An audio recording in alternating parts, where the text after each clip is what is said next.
Hola a todos, muy buenos días, bienvenidos a serenitymarkets.com, les habla José Luis Cárpatos y esta es nuestra crónica de apertura de la sesión de hoy, jueves 8 de mayo. Empezamos a grabar a las 8:10 de la mañana, hora española, 2:10 de la madrugada, hora de Nueva York. Y a estas horas pues tenemos otro bandazo, en esta ocasión al alza, otro numerito, otros titulares peliculeros.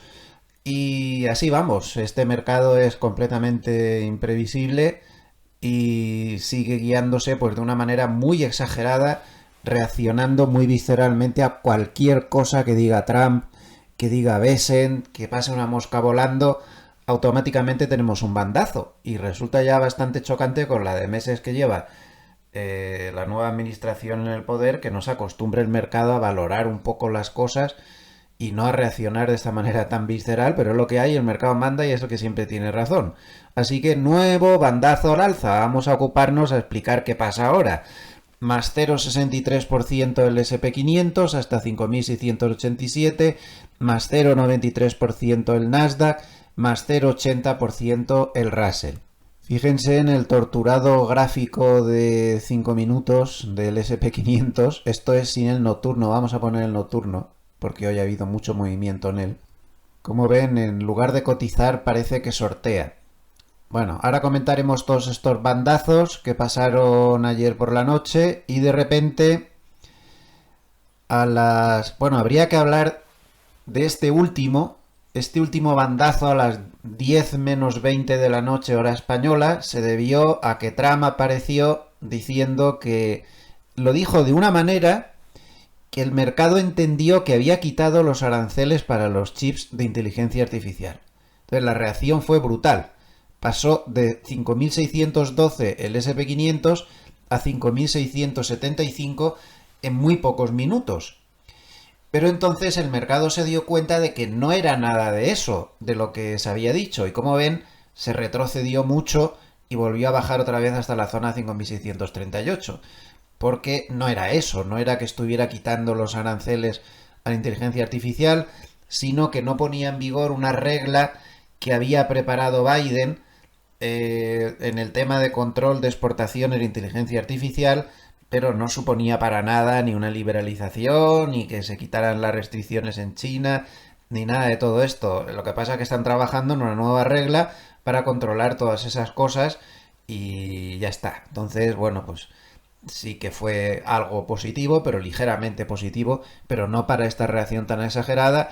El mercado lo entendió así y volvió a bajar un poco bastante, ¿no? Y se quedó pues en una zona intermedia. Pero como digo, a las 3 de la madrugada, nuevo bandazo hacia arriba, tremendo, se pasa de 5.644 a 5.684 y ya se está subiendo hasta las 6 de la mañana, donde se ha calmado. ¿Qué pasa aquí? Pues que aparece Trump de nuevo diciendo que esta tarde a las 4 de la tarde hora española va a anunciar un gran acuerdo comercial con un país muy importante y muy respetado. Claro, imagínense, pues ya está, ¡hala! El subidón otra vez. O sea, aquí ya puedes ponerte en largo, corto, estar fuera, que las pasas canutas igual, hagas lo que hagas. Nunca sabes hacia dónde te van a atacar. Porque Trump ayer también pasó una cosa que era la primera vez que pasaba en 3 semanas. Esta bajada que ven de aquí, todo este tramo de aquí, fue porque hizo los primeros comentarios negativos sobre aranceles desde hace 3 semanas. Dijo que iba a hacer pocas exenciones, que se estaba diciendo que iba a hacer muchas exenciones, pero que no iba a ser así, que iba a hacer pocas.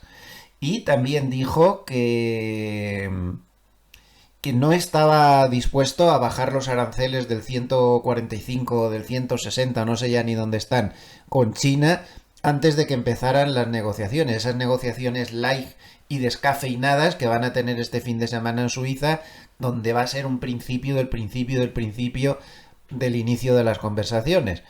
Entonces, esos aranceles, esos comentarios arancelarios duros de Trump causaron esta bajada. Vamos a empezar con toda la cronología porque creo que va a ser mejor. Luego, el comunicado de la Reserva Federal causó un fuerte descenso porque reconoció que la incertidumbre estaba en máximos, que había mucho peligro con el empleo, que había peligro con la inflación y que la incertidumbre era muy alta. Eso sí, decían que el Producto Interior Bruto del último trimestre había estado distorsionado por las importaciones. Pero el comunicado era bastante duro. Esto no gustó al mercado. Luego apareció Powell, hubo muchos bandazos abajo y arriba, pero Powell fue un no evento lo que dijo. Realmente no dijo así nada del otro jueves, pero para mí lo más importante, y sí que pasó, pero el mercado no lo consideró así, es que atacó a Trump duramente. Yo nunca había visto a Powell atacar a Trump. Powell siempre recibía los palos de Trump y más o menos se callaba. Pero esta vez no se cayó y se pasó el 70% del discurso diciendo que los aranceles podían hacer descarrilar la economía, que con los aranceles era imposible hacer previsiones, que no le dijeran a la Reserva Federal cuándo iba a bajar los tipos de interés cuando la situación estaba provocada por los aranceles, que con los aranceles no podían hacer ninguna previsión, que con los aranceles no sabían ni si iban a bajar los tipos ni si no, y así se pasó toda la intervención. Y además dejó claramente dicho que no iba a bajar los tipos de interés por el momento, justo lo contrario de lo que le pedía Trump. De hecho, lo llegó a citar. Dijo que los comentarios de Trump no les influyen en absoluto y que de momento no ven presión alguna para tener que bajar los tipos de interés. Fue un ataque en toda regla. Nunca le había contestado, pero esta vez sí le contestó. A todos los ataques que evidentemente él había recibido. Tal, que el mercado no lo vio muy claro y cuando terminó la rueda de prensa se volvió a caer y se quedó en el mismo nivel de preocupación donde estaba hasta que apareció el festival de titulares de Trump, primero eso de la inteligencia artificial y después lo de esta noche. Claro, poco después ya no está muy claro lo que va a anunciar a las 4 de la tarde, porque el mercado pensó que lo que va a anunciar es un acuerdo con Reino Unido, por ya está, que es el más fácil de todos, porque es un país que no tenía ese déficit que tienen los demás, era mucho más fácil, su nivel era mucho más bajo, es el más fácil de todos los países del mundo para llegar a un acuerdo, es ese. Pero es que a los pocos minutos el New York Times publicaba que ese acuerdo, bueno, él no dijo nada de Reino Unido, él dijo un país muy respetado. Entonces el New York Times salió a los pocos minutos diciendo que ese país era Reino Unido, pero al cabo de un rato el Wall Street Journal publicó otro artículo donde, atención, se decía, no sé si tendrá razón o no, que efectivamente también era Reino Unido, pero se decía que lo único que iba a anunciar era un marco de las negociaciones y no el acuerdo en sí. Esto frenó al mercado, que dejó de subir, pero tampoco baja. Está ahí a la expectativa, no se sabe muy bien quién tiene razón en todo este lío. ¿Es posible que no anuncie el acuerdo comercial con Reino Unido, sino que acuerde solo un marco de negociación? Bueno, pues si llega a estas alturas el SP500, pues es evidente que corregirá, porque eso no es lo que está descontando. Toda esta subida se descuenta que sí que haya un acuerdo con el Reino Unido. Pero según el Wall Street Journal, solo va a anunciar un marco de negociación y aún quedaría mucho para llegar a un acuerdo, y eso que este sería el país más fácil. Bueno, pues no sé qué decirles. Yo ya no me atrevo a dar ninguna opinión porque esto es un poco rocambolesco. Se juega mucho con los titulares para provocar reacciones en la opinión pública. Son estrategias políticas y hablando de economía pura, que es de lo único que tenemos que hablar aquí, pues yo ya no sé muy bien a qué atenerme con todo esto. Así que pues sigamos viviendo los bandazos y cualquiera sabe, pero esto es lo que hay. China ha dicho esta noche respecto a esas conversaciones iniciales del inicio de los inicios que van a llevar a cabo, que advierte a Estados Unidos que no va a comprometer sus principios en dichas conversaciones. O sea que mal empezamos, ¿eh? También muy destacable el batacazo que se dio ayer Alphabet, menos 7,26%. El mercado le dio muchísima importancia al hecho de que Apple, que como saben en sus dispositivos pone otro navegador suyo propio que se llama Safari, pues dijo que iba a introducir cuestiones de inteligencia artificial en su navegador. En suma, el mercado lo que entendió es que Apple iba a luchar por que su navegador fuera un buscador de inteligencia artificial en sí mismo y tal, y que esto podía suponer un golpe a Google. Un Google que, seamos razonables, ya no es lo que era. Mírense ustedes mismos. Yo me miro a mí mismo. Yo uso el buscador de Google pues como 4 veces menos que antes porque prefiero buscar las cosas en el ChatGPT, que me lo da todo ya más buscado y más masticado, ¿no? Mientras que en el Google pues tienes que poner un concepto y ponerte a buscar por ahí por los enlaces. Muchos de los enlaces que te encuentras además pues son maliciosos, el antivirus te los para. Ya no es lo mismo de antes. Entonces, el mercado que es consciente de esto, pues ayer se despertó un poco al respecto con estas noticias. Y pues así le va a Google. Google está con un problema de planteamiento de negocio bastante importante y lleva desde máximos pues una caída del 28,9%, y a diferencia de los demás, con la caída de ayer pues no ha recuperado gran cosa que digamos. También es evidente que Google tiene otros negocios que le van mejor, pero en concreto ese del buscador pues no va bien. Por ejemplo, el tema de YouTube, sin ir más lejos, sí que va bien.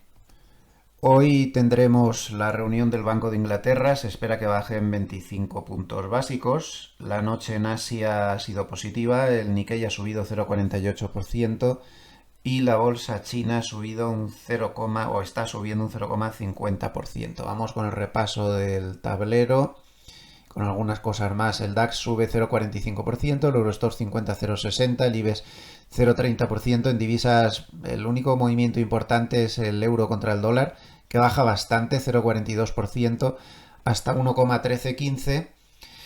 El Bitcoin sube frente al dólar 1,84%. Atención, porque se vuelve a acercar a la zona super psicológica de 100.000. Esta noche ha llegado a tocar 99.407.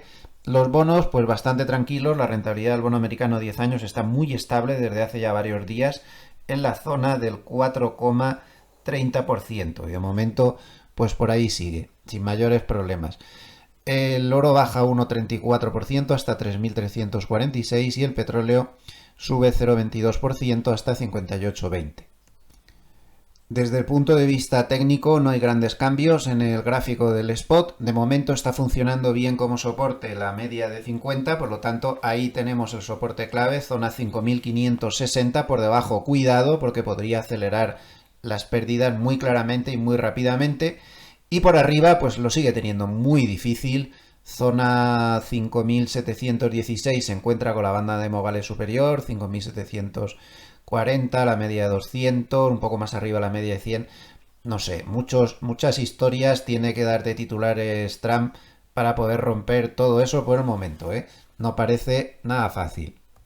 El paper de cierre de Goldman de ayer no arroja demasiadas cosas de interés. En todo caso, destacar que por primera vez desde el 17 de abril, nada menos, del 17 de abril por primera vez tuvimos un MOC negativo, en concreto 2.600 millones a la venta.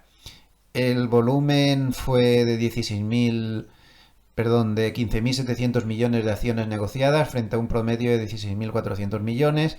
Se habla del tema de Apple, del tema ese de quitar las restricciones que parece lo que no es.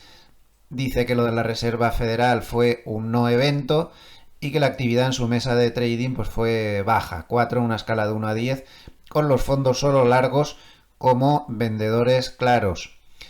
En cuanto a los derivados, pues lo más destacable es que el straddle de las opciones para el resto de la semana, para hoy y mañana, es de 1,35% en cualquier dirección, o sea que se sigue esperando bastante movimiento. En cuanto a los niveles clave cuantitativo, pues el SP500 Spot cerró ayer por aquí, zona 5.631. Siguiente resistencia importante la tiene bastante arriba en 5.775, antes la tiene en 5.674 y 5.725. Se meten problemas por debajo de 5.613. No está muy lejos, aunque bueno, con todo este gap de apertura sí que estaría lejos realmente. Entonces, a partir de 5.613, peligro. Si nos vamos a las opciones 0DTE para ver estos niveles a corto plazo, pues les recuerdo que estamos más o menos como por aquí. Siguiente zona de resistencias fuerte a corto plazo, 5.670. Como ven, Se ve muy claro ahí. Se mete en problemas por debajo de 5.607, con el principal soporte a corto plazo en la zona 5.534 a 5.545. Tienen todos los datos, denle al like si les ha gustado y les agradezco mucho a todos los amables escuchantes por estar un día más con nosotros. Que pasen una muy buena jornada. Saludos desde Suiza, donde seguimos con la eterna niebla y las temperaturas muy bajas, casi 4 días ya sumergidos en la niebla. Gracias, hasta pronto.